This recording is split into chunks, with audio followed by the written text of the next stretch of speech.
Tiene la palabra asambleísta Moisés Tagle.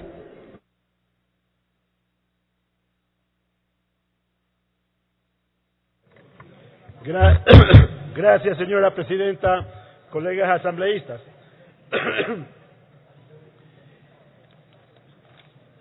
Como lo había indicado en una intervención anterior a propósito del otro paquete tributario que se aprobó en recientes días, más de 95 mil millones de dólares hemos aportado los ecuatorianos en estos 9 años del gobierno del presidente Correa en calidad de impuestos. De tal manera que creo que con exceso los ecuatorianos hemos sido solidarios, obviamente con nuestros propios intereses como ciudadanos, pero también con los objetivos que en su momento persiguió el gobierno nacional al utilizar esta enorme cantidad de recursos. Por ello es que también planteábamos en nuestra intervención anterior de que no hay derecho que en el Ecuador, mientras la gran mayoría de los ciudadanos pagamos religiosamente nuestros impuestos, no aplicamos esas técnicas de eludir o de evadir nuestras obligaciones tributarias, existan grandes evasores de impuestos que valen enormes cantidades de dinero al erario nacional. En palabras de los propios ejecutivos del SRI, son más de 4.000 millones de dólares que los grandes evasores no han pagado. Pero quiero decirles que dentro de esos grandes evasores existen empresas que debieron haberse acogido a la ley de remisión de multas e intereses que esta Asamblea aprobó en meses pasados y que no lo hicieron cuando se enteraron que tenían que pagar utilidades a sus trabajadores. En este momento solamente voy a mencionar un caso de una empresa que no contenta con perder todas las apelaciones en el juicio que el SRI le seguía por el pago de impuestos atrasados, recurrió a la casación como última instancia, perdió el juicio en el Tribunal de Casación y, oh sorpresa, acogiendo esa figura jurídica furiosa que también esta Asamblea aprobara en algún momento, apeló a la Corte Constitucional porque supuestamente se habían violado sus derechos humanos. Esa empresa, una vez que la Corte Constitucional sentencie como debería ser, que tiene que pagar sus impuestos al SRI, tendría que pagar aproximadamente 700 millones de dólares. Una sola empresa, una empresa petrolera china. Con esto, ¿qué es lo que quiero decir? Que aquí hay la posibilidad de recaudar una cantidad que incluso es mayor a lo que se espera recaudar con la elevación del IVA del 12 al 14%.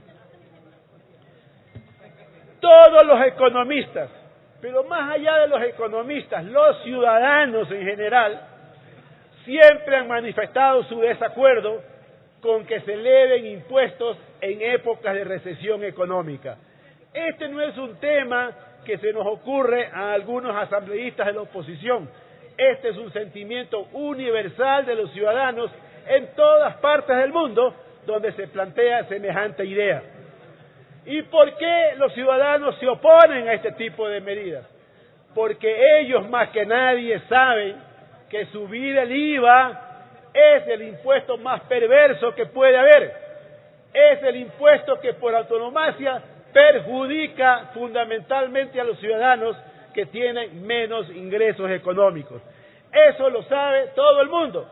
Y en el Ecuador, en una reciente encuesta que se ha hecho sobre este tema hace pocos días, el 68% de la población no está de acuerdo con esta medida. De tal manera que aquí pueden opinar doctores en economía, pueden opinar economistas, pueden opinar asambleístas del oficialismo o de la oposición, pueden opinar un montón de gente en un sentido o en otro, pero lo que realmente importa es que la gran mayoría de los ecuatorianos no está de acuerdo con que se le suba el IVA. Y no está de acuerdo porque el ciudadano más que nadie sabe exactamente cuál es la situación que estamos viviendo cada uno de los ecuatorianos. Sabe que la subida de ese impuesto va a perjudicar aún más sus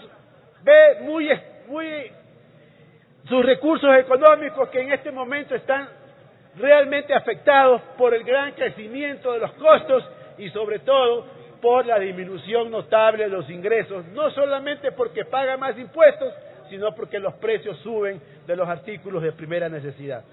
Por ello es que no estamos de acuerdo con que se quiera resolver un problema que, en el fondo, obviamente todos estamos de acuerdo, de que haya recursos para proceder a la reconstrucción de los daños recibidos o afectados en el reciente terremoto, se lo haga vía la subida del IVA.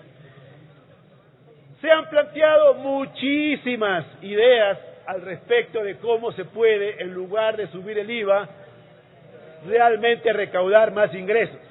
Yo no voy a repetir las tantas ideas que aquí se han planteado, todas ellas muy válidas, pero sí creo necesario recordarles de que, en primer lugar, no estamos ni siquiera seguros de cuánto se requiere para reconstruir las zonas afectadas. Resulta muy curioso que en pocos días el presidente de la República haya dicho que se requieren, a ojo de buen cubero, aproximadamente 3.000 millones de dólares. Luego nos enteramos de que el presidente de la Cámara de Construcción dice que los daños no pasarían de 1.000 millones. A renglón seguido nos enteramos de que todos los bienes del sector público están asegurados. Luego sale la noticia que algunos bienes públicos no están asegurados. Es decir, al momento, al día de hoy, todavía no hay ni de lejos una visión clara de lo que hay que hacer y cuánto va a demandar la reconstrucción. Pero si nos regimos por las experiencias similares que han habido en otros países, estos procesos de reconstrucción, producto de los daños de un sismo de la magnitud que vivió el Ecuador, toman años, no 10 meses o 12 meses, que es lo que le queda de tiempo a este gobierno. Toman años y por lo tanto, los recursos que sean necesarios para esa reconstrucción tendrán que ir dosificándose a lo largo del tiempo en la medida que avanza ese proceso. Los ecuatorianos hemos sido solidarios. Los ecuatorianos fueron realmente los principales artífices, quienes casi de manera instantánea reaccionaron para prestar su contingente humano y económico para atender a las víctimas del terrible terremoto que sufrimos. Fueron los ecuatorianos que por miles procedieron de manera inmediata a dar sus donaciones.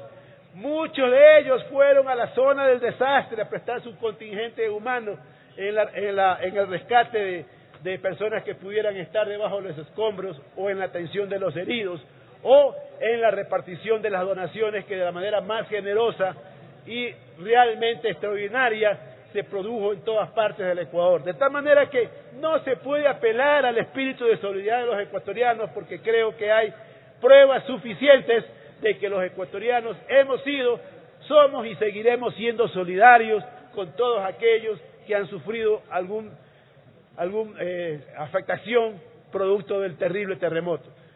Pero eso no quiere decir que los ecuatorianos estemos dispuestos a aceptar un nuevo golpe a unas escuálidas finanzas que ya están seriamente afectadas.